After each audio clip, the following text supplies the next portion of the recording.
our people that are very modest, but we've also called this the Aalborg model. So it is something that has emerged here, and I'm just going to introduce it to you. And yes, my name is I'm the director of the Institute for Advanced Study Problem-Based Learning, and I'll return to what that is. It is a newly established unit for cross-faculty unit combining research, strategy, development, and support, and it was started here in January 2022. Approximately 50 researchers and 14 admin support staff. I'll get more back to it. Also, I'm co-chair of the International Network Learning Conference that I'm very much all invited to, and the associate editor of both science education. So, what I'm going to say a little bit about, and I would very much like to keep it conversational. So, at any time, if you have questions, please do feel free to break in. And I should say, my left ear is deaf, which means I can't hear where sounds come from. So you have to wave your hand a little bit if you say something else. So just to give you an idea about the history of problem-based learning, Aalborg University Center, it was called, was founded in 1974, and it was born with problem-based learning as its outset. It was established with massive support from the business sector and public organizations. Because the northern part of Jutland is sort of what we call a rural area. It isn't really, but that is what we would sort of call it. And they really wanted a university to make an engine of growth in the northern part of Denmark, and they have certainly succeeded in that. There are multiple companies that are here now, which wouldn't be here without a university. So it was very much founded on the principle of collaboration between Aalborg University and local stakeholders, industry, and so on. So that's in the DNA of the university collaboration. And Aalborg University is repeatedly within Denmark well known for its ability to collaborate with the outside world, and also our strategy is called Knowledge for the World. So it is part of Aalborg University's idea. But also they wanted a progressive learning model, a new kind of learning model that was different from the traditional universities. So Aalborg University Center and Roskilde University Center were what we call reform universities, and they want to base their work on problem-based learning, where students study relevant themes and solve real-life problems. I'll get back to that, but that's kind of working with real problems. And later on, we have energized that in 2012. They took a look across the university and found out, well, it was very, very different how people practice. And now they were interested in organizing these principles. Yes. That's the history, that's how Aalborg University was made and the background to that. And very much two things, the external collaboration and the PBL model are quite important parts. So the PBL model, research, education, and innovation, and it's in the middle of the PBL model. So it's also the idea that students work with real-life problems, often in connection with external partners. So I'll get back to that. What is it then?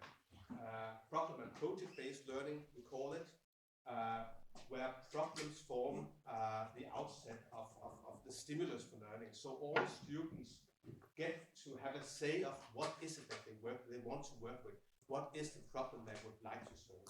This differs a little bit across programs, because in some engineering programs, they have to build a crane or calculate steel or something like that, and they have to do that. But in other programs, the problem is very open, and the students really get to say, well, I'm very interested in this and that, I would like to work with that. They work in groups, 4 to 6 people, and they have an academic supervisor, one of the professors that will assist them in the process and discuss their ideas and so on. Then they write up a project report of approximately 60 to 100 pages, something like that, and they will go to an oral group examination towards the end of the semester. As you say, this is the whole semester. So they start in the beginning of the semester, and they end and hand in their projects at the end of the semester. Yes? How many hours in a student's schedule that is sort of allocated in his overall study program for this topic? Very good question. Now, we talked beforehand what I should ask. Yes. So usually, I mean, it differs a little bit. You can find variations, but half of it is project work. So that would be 15 ECTS usually per semester is allocated for the project work. Then there are 15 ECTS for coursework, and usually that's 3 courses of 5 ECTS. ECTS.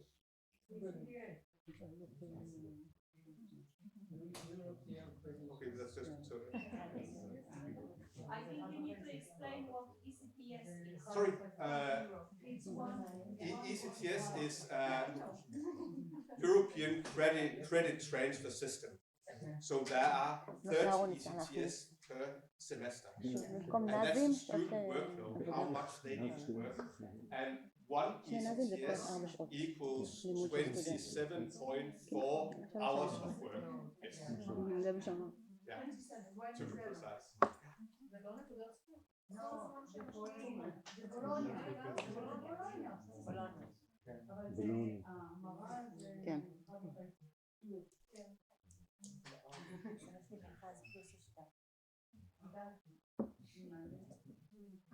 Yes. So that's how it looks, and usually in the beginning of the semester, coursework is more intensive, and then gradually the students are have more time for their project work, and then they will start to work in their small groups with their supervisor, and usually what they do, what is important, is to have a problem analysis. So really, because often students, they come with a very superficial problem. They want to solve all of the problems in the world. Why are young people so narcissistic because of social media, and what can we do about it? And some people say, well, first of all, we need to start a this direction of problem. What does research say? Blah, blah, blah, blah, and really sort of carve it in, make a problem analysis. And then they might come up with something that is more tangible to work with, and then they start to work with that. And all the time it's supported, of course, by literature, the lectures that come through courses, group studies, tutorials, and so on.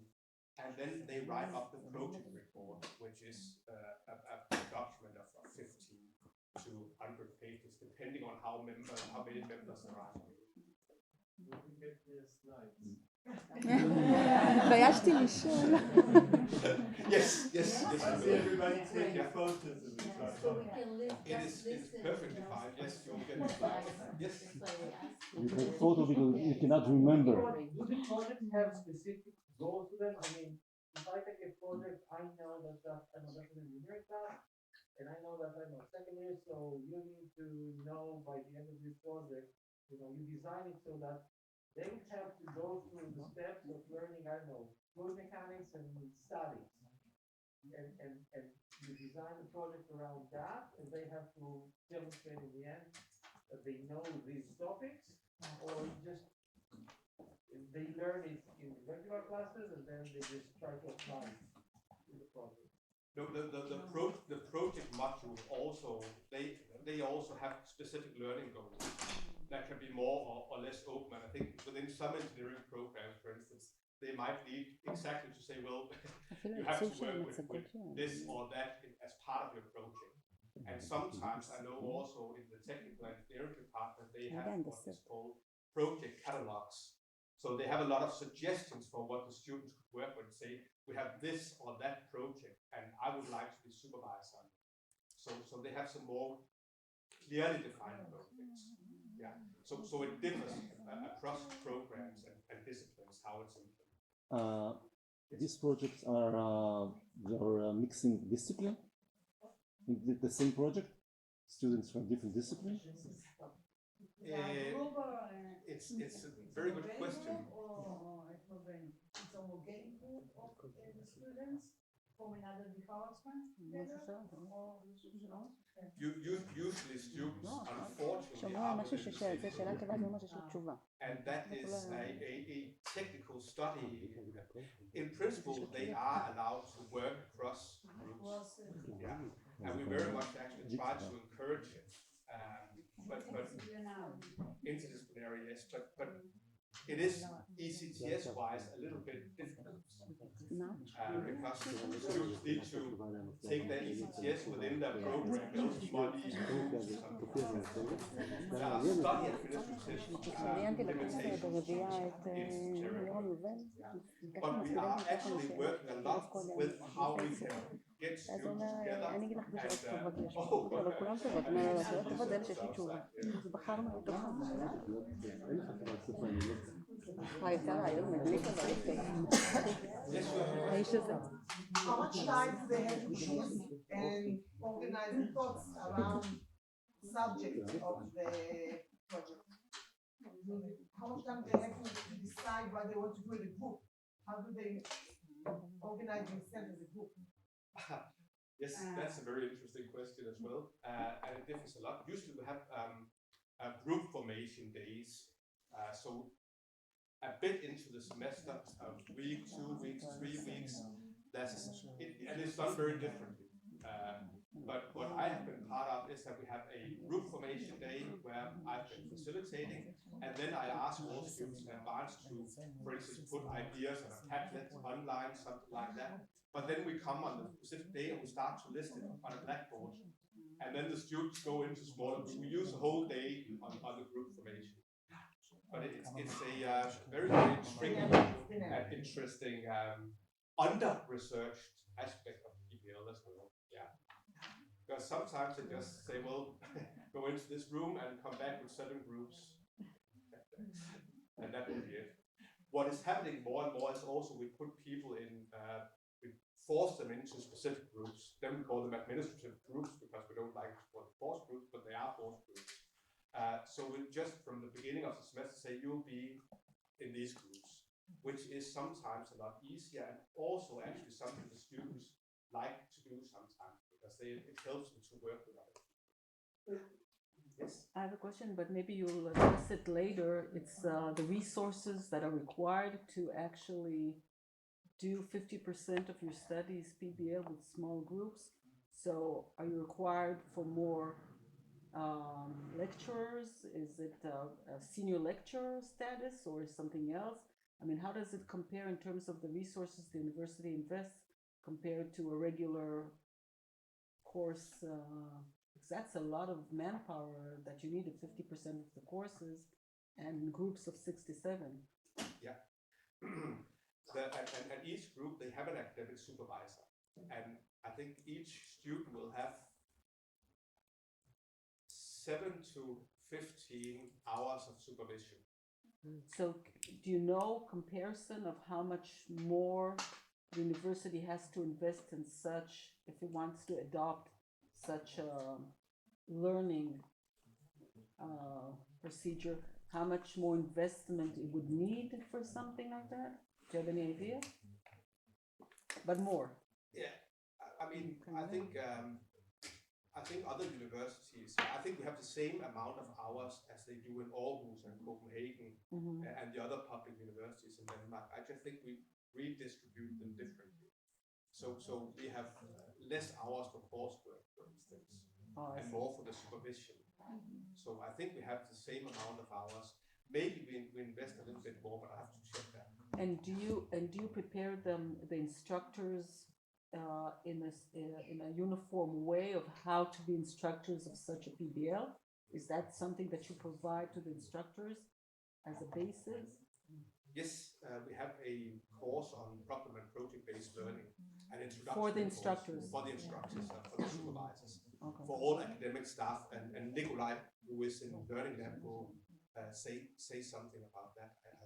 And also we have a book, and I think we'll give you a copy, not in the event, but some copies at least of the book that we use for the instructors. Yes. Yeah. So one instructor, one supervisor, how many groups does he have?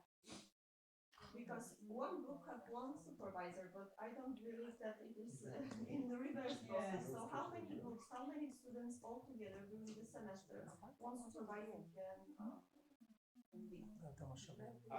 That differs a little bit. But an associate professor has to teach for 493 hours per semester. Okay. That's their. And that's the amount of the hours, and you divide it into the Yeah. groups. So you might say, well, I supervise half of it and teach half of it. Okay. And some people supervise a lot, which can get very intensive. So that's something for the local people to figure out. Yeah. Semester is how many weeks?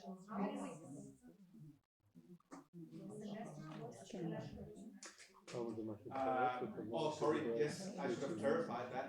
A semester runs from September to December, and then the next semester will be February to June. Yeah, so 5 months. Yes. Groups of up to 300 students, how do you manage? Yes, so how we value the contribution of each one? Yes, that is also part of the supervision, to work with the students and get a sense of are they actually working together. The students also in some programs write what is called a process analysis, where they sort of reflect on their own group. And that's also where they perhaps lift up and say, well, some students didn't quite lift their amount of work. In some programs, I think they still do have a requirement that students put in what parts they have been the main authors of. So it's handled a little bit differently, but I think what the rector has said is that the group work should be, it's always an individual grade, but they don't have to do this list of who has been doing what. It's up to the supervisor also to sense that. And there's also the oral exam where you get to sit with the students for 2.5 hours usually and discuss with them and also glean something from them. So about BA? So about BA students? BA students, yes. Yeah, from first semester. Yes. Yeah. Where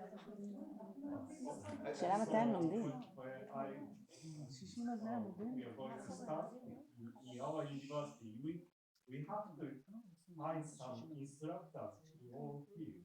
So what is the advantage for getting the cooperation from other fields? Because many researchers staff are very busy, or they want to concentrate on their field of research. And how could you find some instructors from other fields? Yes. Well, they do have to teach this in so many hours per semester in our university, so they have to do some supervision. But also, I think it is actually very gratifying to work with students, because what they work with, and particularly if they work within your own field, they usually find interesting stuff. They do interesting research. It is small research project that the students are doing.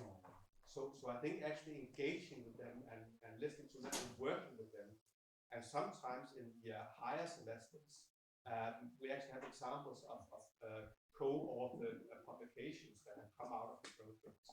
So sometimes you also get something as a supervisor. So this kind of project is very good for about research, but sometimes they need some knowledge, and if we are doing this kind of project, we have to reduce some knowledge level because they have to engage in many others.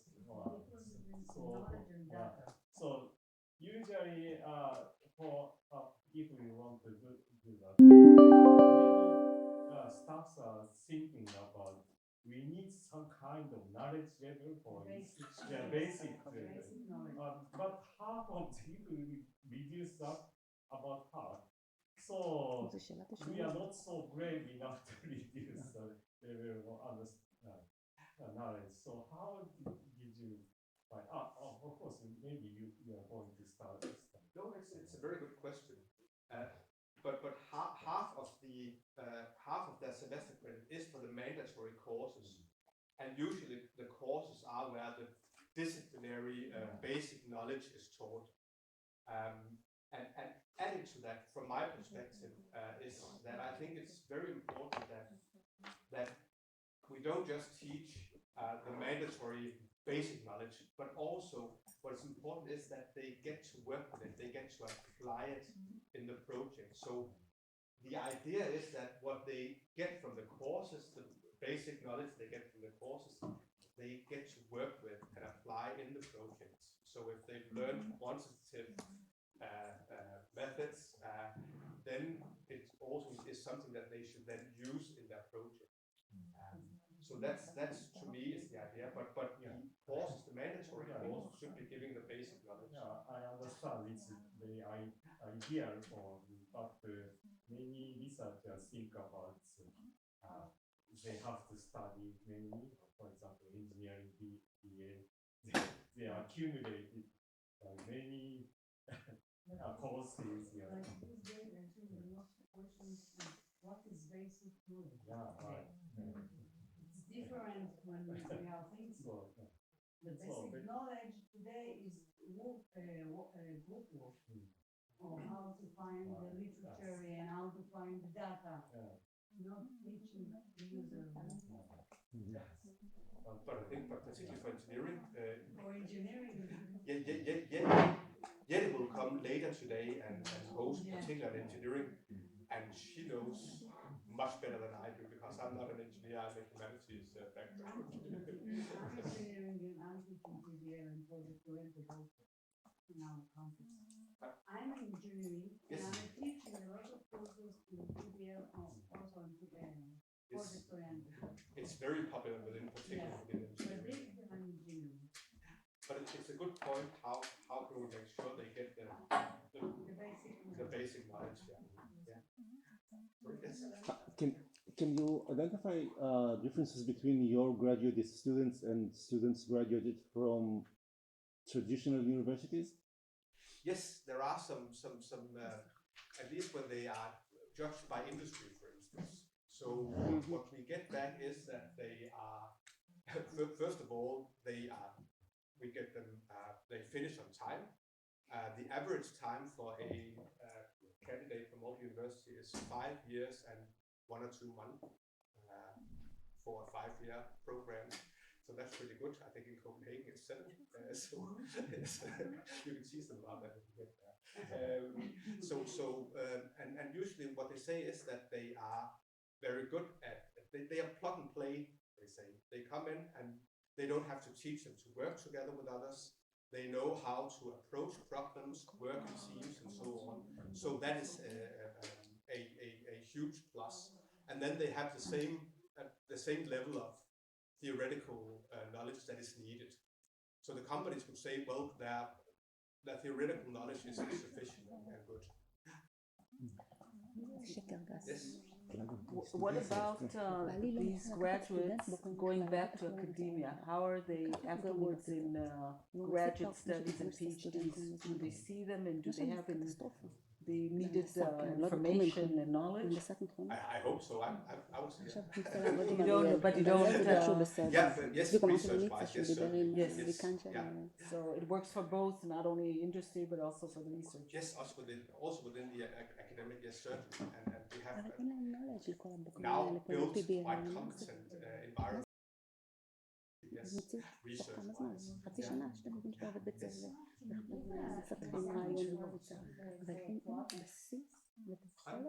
Can you give an example for a project so that we get the idea of project and that succeeded, for example?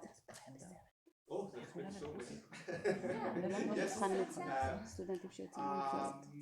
think, did you have one with the company? If doing my project here at the university. No, the company you worked with, the neuro company. Wasn't that a program? So that was a startup company.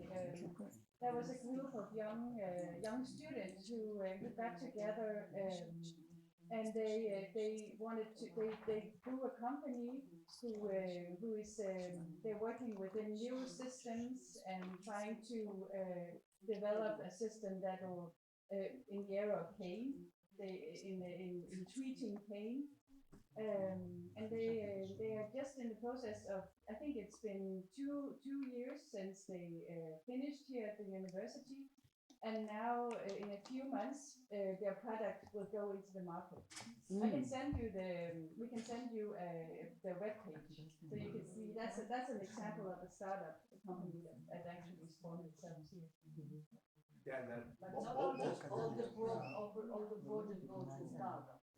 Pardon? No, not all the projects go to No. And there will also be. השאלה שוב, זה משהו שאני בתפקיד שלי גם מנסה לחשוב, האם כל הדברים האלה משפרים או שמפריעים לה.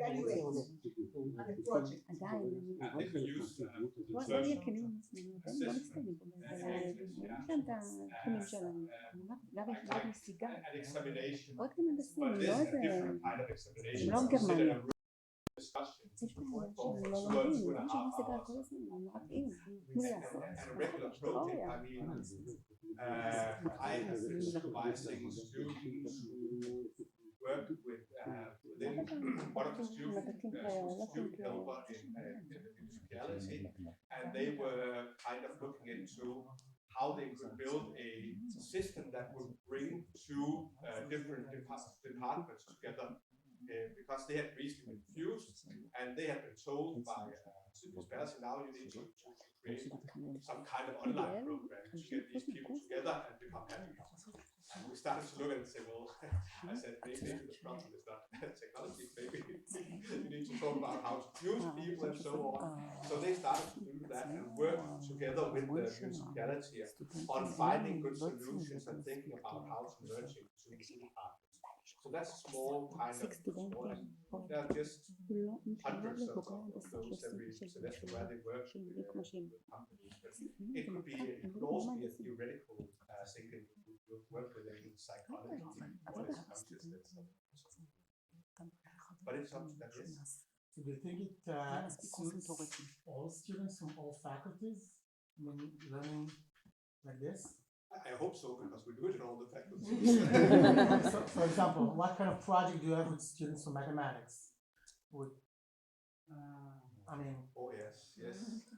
I hope Tina will join us later and she can talk about that.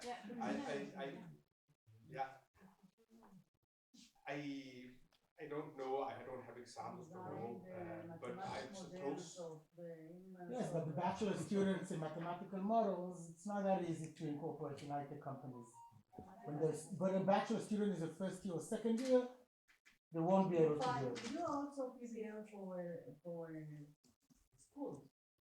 So if you have projects for school students, and students and PBL in mathematics doesn't exist also in schools. Yeah, but problem-based. In San Diego, Problem-based you don't have mathematics.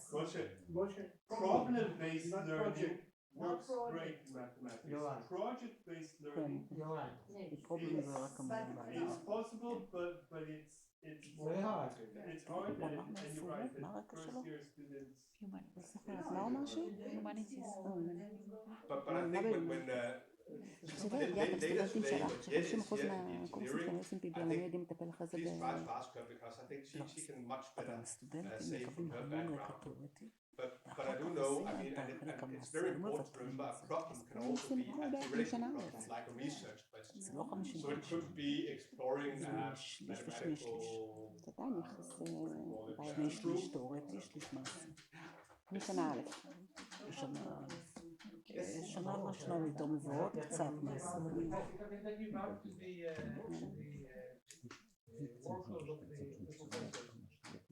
טוב, את צנזור. כמה כאלה אתה מכיר? יש לו 10 שעות מצולמות.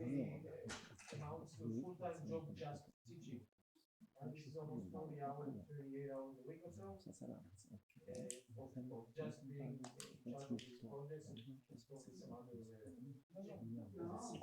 There are 822 hours per half a year. Yes.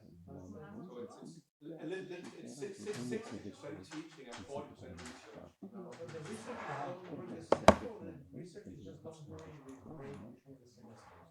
Because it sounds that during the semester. אבל בעצם זה יוצא מן הכלל שלא מעיד על הכלל. No, it's half the time, 60%. So when I say semester, it's actually, I'm thinking half a year. And then the students are there from February to June. And then there are exams, for instance, in June and January. But it's half a year, and that would be 493 hours of teaching. אתה צריך למרצה שיודע לעשות גם וגם וגם. תמיד גם בתור מרצה, תמיד היחס בין החלק התיאורטי לבין החלק המעשי הוא מאוד מאוד הבאלנס מאוד הוא אמר על זה אוניברסיטה גם לתארים מתקדמים? לא, הוא דיבר על BA, אז אני לא יודעת. באופן כללי? I'm a student. If every semester a lecturer has to come up, or they have to come up with at least 20 different projects, with cohort of 20. How do you deal with cut and paste? How do you deal with the problem of, okay, we'll take, you know what, I'll be smart. I'll look up at a different university where they have a PBL type of thing, and I'll just take their projects. We're a group, we're a very smart group. We know how to do cut and paste, and we'll make the how do you deal with that? Plagiarism. That's a smart student. So he gets an A. You give him a point to be smart. PBL, no, this was his PBL. It is PBL to find the project. You understand what I'm talking about? Yeah. Plagiarism. Actually, I think all the projects that are made in Aalborg University are available to the students, so they can go into a project library and look at them. And we do have cases of plagiarism. But, I mean, there are different levels. First of all, I think we have a plagiarism scanner, basically. So whenever we get a project, we actually also, as a supervisor, we get a certain percentage. And if it's above something, we need to go and have a look at it. So that's the kind of thing we can do. But also, I think, I mean, they are 5 persons in a group. The other students would also say, well, this looks strange. We don't understand, where did you get this from? You're suddenly writing much better than all of it. So there's an internal in the group. Because they also know, I mean, they know if they get caught in plagiarism, that's serious. So no, it's a group effort. It is a group effort. And the risk is the risk there are all the risk of being thrown out. So one of them would say and then also they need to pick their own problem. I mean, they can then all agree that we'll go and find. I'm getting the eyes from Christina here, so we need to wrap up soon. So they also, I mean, they pick their own particular problem and interest. So it might be difficult to find something that has actually addressed that directly. So they usually find a small piece, but certainly it happens. So we have plagiarism scanners, and we teach students about plagiarism is not okay, and so on. And what will also happen. We do have examples of groups where the remainder of the group have not been, they didn't know that one of them had plagiarized, and they all failed their exam. That, of course, is very important. And you do deal with, in the evaluation methodology, the different participation levels of the people in the group. Because you always have the person that shows up the first day and the last day, and you have the person that does all the work, and the person that, you know, which is soft skills. עצלות חברתית, איך מתרגמים את זה? עצלות חברתית, איך מתרגמים את זה? That is supposed to be handled by the supervisor. But also, I think over time, it's also a social sorting mechanism. So coming to the group formations, and everyone in the semester know you have been a freeloader, is very, very difficult. So there's a kind of social sorting in that sense. There's just one more. Sorry. What kind of indicators do you use to assess education in project work classes versus the mandatory classes? How do you get that? What kind of indicators do you have to assess learning in project work versus the indicators you use for the mandatory courses? Yes, in the project, we have the whole project report, so that's 60 pages, which is something that the supervisor and the external examiner they read through, and then during the 2.5 hours, they discuss with the students. As an institution, you say, okay, we have X amount of project work courses. What kind of indicators do you use to say it was successful? We got to the point that they became startups, they got to the point that the students got this kind of grade, there were satisfactory surveys, like what would you use to assess education? Oh, that's for accreditation and purposes like that. Just for internal quality assurance. Unfortunately, we don't have well, we do have internal one, but we have an accreditation system that goes to all Danish universities, and in that accreditation system, we have to do semester-wise surveys to the students where we monitor satisfaction or learning outcomes and so on. So that's one part, and also then the government they make some bigger surveys also to look around the different universities. So that's one of the quality assurances. Yeah, but we do have a whole department working with quality assurance and also coupling PBL and quality assurance. Yeah, I can say a bit more about that in detail, but yeah. Just one more slide, and I think Nikolai will come. Or we have a break, or what we have? He starts 15 minutes past 10. So if we can just have a little break so people can fill up their coffee. Just to say one thing here, connection between courses and projects is very important. So semesters are thought of within a thematic framework. So it could be tourism in the regional tourism is something that would shape the whole semester. So it will shape the courses. The courses would work within that framework, and it will shape the project. So semesters are very much thought as a unity. So when you design them, you have to think of how can the courses support the project. So you wouldn't make courses within quantitative methods and then have a project saying, well, we should definitely use qualitative methods. You'd have to think the semester as a unity. So that's very much important when designing curriculum. So a lot of the curriculum designers. So the courses are developed to work with the theory. So. Good. Just last question. Do you think that the freshmen, the new students, are ready to that kind of study? The one you get from high school? They are, yes. Not all of them, but we also have in many programs, we have a 5 ECTS module on PBL where they get some teaching in how to do PBL. That's very difficult. But orientation. We give them introductions in what are you supposed to do, what does it mean to work in a group, and work on collaboration agreements and so on. So there's a 5 ECTS module during the first semester where they get to know more about how to do this kind of work and what are the expectations. So first year is actually preparation. No, just 5 ECTS. That's just one course. Final question. Yes. So this, for me, brings up the question of curriculum design, right? Because usually, curriculum design is a kind of very rough process, and here you need to have it well coordinated within the whole program and make sure that the courses support the projects and the projects will connect the courses. And how do you do this? Yeah, it is a teacher collective or the study board that does the curriculum changes, and then they are sort of approved up high up in the program. So it is to get together with colleagues essentially to design the curriculum and work with the study board on how to So you have like a workshop or a series of meetings or something. Yes.